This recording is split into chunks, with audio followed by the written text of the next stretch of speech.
Welcome students.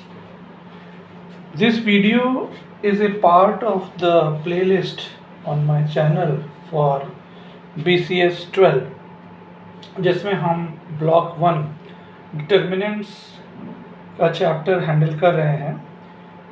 तो उसी के कंटिन्यूएशन में एक क्वेश्चन लेते हैं जिसमें हमें इस लेफ्ट साइड के डिटर्मिनेंट को राइट साइड को प्रूव करना है।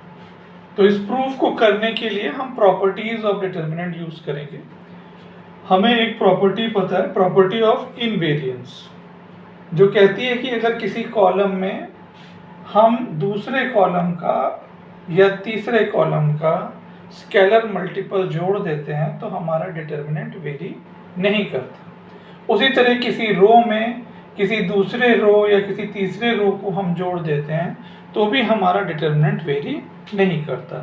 इस प्लेलिस्ट में कुछ पिछले वीडियोस में हम ये प्रॉपर्टीज डिस्कस कर चुके हैं, तो you can go through those videos.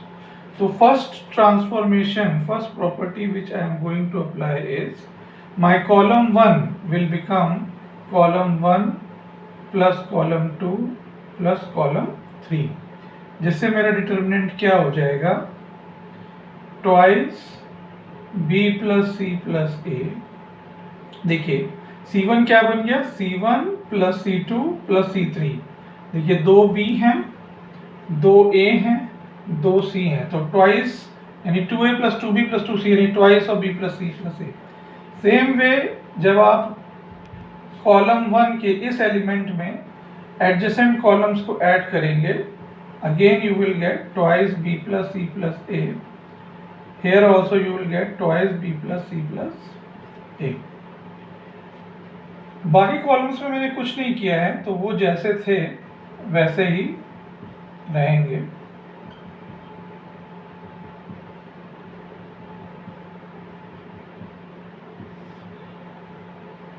तो एक बच्चे ने हमसे पूछा कि सर हमें कैसे ख्वाब आएगा क्या कि हमें C1 is equal to C1 plus C2 plus C3 करना है। सही बात है, ये प्रैक्टिस से हमें पता चल जाता है कि हमारे पास हर कॉलम में हमें दो दो अल्फ़ाबेट दिख रहे हैं, जबकि हमारा टारगेट में क्या है कि हमें एक ही अल्फ़ाबेट लाना है। तो अगर मुझे दिख रहा है कि अगर मैं R1 को R2 प्लस R3 कर दूं या C1 को C1 plus C2 plus C3 कर दूं, तो मुझे कॉमन चीज twice of A plus B plus C मिल जाएगा। और जब twice of A plus B plus C मिल जाएगा तो ट्वाइस यानी मुझे 2 आता दिख रहा है। और फिर इस a प्लस बी प्लस सी में से अगर हम इन दो कॉलम्स को C1 C2 को डिफरेंस लें, C1 C3 को डिफरेंस लें, तो दो दो कटेंगे और एक एक बचेगा। तो जब हम इतना करेंगे तो आगे का अपने आप दिखाई पड़ेगा कैसे आएगा। तो लेट अस सी। तो next step will be C2 will become C2 minus C1, C3 will become C3 minus C1। तब हमारे पास क्या डिटर्मिनेंट आ जाएगा, और साथ ही साथ आप ये 2 बाहर भी ले लीजिए। तो delta will be twice of a plus b plus c, a plus b plus c, a plus b plus c. और यहाँ देखिए C2 माइनस C1, 2 बाहर लेने के बाद, यानी 2 हम यहीं पे बाहर ले लेते हैं, यहीं पे, उसके बाद ये ट्रांसफॉर्मेशन बनाएंगे। तो here you will get a plus b plus c, a plus b plus c, a plus b plus c, c plus a plus b, b plus c, a plus b, b plus c, c plus। अब आप यहाँ perform करो C2 minus C1। तो देखिए C plus A minus B minus C, तो यहाँ पे केवल आपको मिलेगा minus B minus C minus A. Here you will get minus C minus A minus B.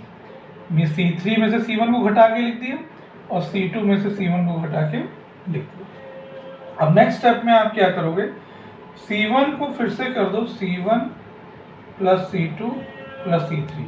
तो जब आप C1 plus C2 plus C3 करोगे तो ये B और C कट जाएगा, केवल क्या बचने वाला है, A। तो A B C। अब C2 को क्या कर दें, C2 को हम कर देंगे C2 becomes -1 times C2 और C3 becomes -1 times C3। यानी हमने डिटर्मिनेंट की कॉलम 2 को -1 से मल्टीप्लाई कर दिया, डिटर्मिनेंट की कॉलम 3 को -1 से मल्टीप्लाई कर दिया। तो जब मल्टीप्लाई कर दिया तो यहाँ बाहर -1 से क्या कर दो, डिवाइड भी कर दो ताकि वैल्यू चेंज ना हो। तो हमारे पास क्या बचा, BCA B, और ये -1 इंटू -1 क्या हो गया, +1। तो क्या आ गया हमारे पास, राइट साइड आ गई, twice of ABC BCA CAB। तो चलिए, please subscribe to the channel, whenever I upload a video you will get the notification. और मैं कोशिश करूँगा कि ये कंटिन्यू रहे ताकि धीरे धीरे पूरी बुकलेट इस तरह से चैप्टर बाय चैप्टर कवर आ जाएगी और इग्नू के स्टूडेंट्स को BCS 12 का पेपर, जो कि मैथ्स का पेपर है, उसको निकालने में थोड़ा इजी रहेगा। Thank you friends, bye.